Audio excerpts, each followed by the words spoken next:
Today we're going to talk about the top 3 strategies for relieving a Baker's cyst in the knee. The first 2 strategies you're probably very familiar with. The first strategy for draining the Baker's cyst is going to be with a needle. That is, they're going to take the inflamed part of the cyst in the back of the knee, put a needle in there, draw that fluid out of the knee, and hope that it doesn't come back. That's the first strategy. The second strategy is removing the Baker's cyst altogether. That is, the doctor would go in and remove the actual cyst that is swelling up in back of your knee.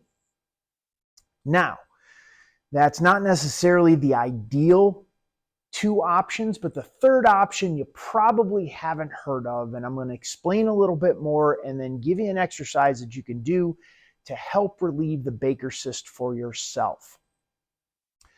So before we get into that third exercise, what I want to explain is the role your lymphatic system plays in the draining of the Baker's cyst.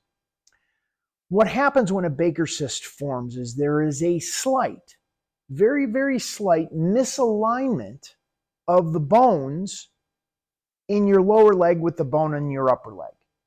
And what happens is the femur, the bone in your upper leg, gets what is known as a override, a femur override, slightly forward and over the bones in your lower leg, your tibia and your fibula. What happens is this restricts the flow of your lymphatic system, allowing your knee to flush itself out. When that happens, it makes it more difficult for your knee to get rid of the waste products. The lymphatic system functions when your body is moving. The fluid, your natural movement, flushes the lymphatic system out. So this third approach, this exercise that I'm going to show you in just a second, is going to take the tension off of those bones of what's going on in your leg and allow the Baker's cyst or your body to relieve itself. Now, it's actually quite simple. What you're going to do, you can sit in a chair anywhere you're comfortable, where your foot is planted firmly on the ground. And then you're going to take your fingers and you're going to interlace your fingers like this and put them in front of and slightly below your knee joint. Then what you're going to do is you're going to pull back. You're going to pull back towards your calf on your shin while keeping your foot firmly placed on the ground. And you're going to hold it there.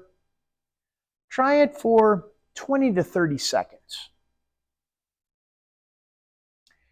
And when that's done, when that 20 to 30 seconds is up, you're going to let go of that tension on your shin and then see how the Baker's cyst feels. See if that's taken a little bit of pressure, a little bit of tension, given the Baker's cyst a little bit of relief. You can also repeat this exercise multiple times in order to continue getting relief. Now, if the relief lasts for just a little bit and the pain comes back, not to worry.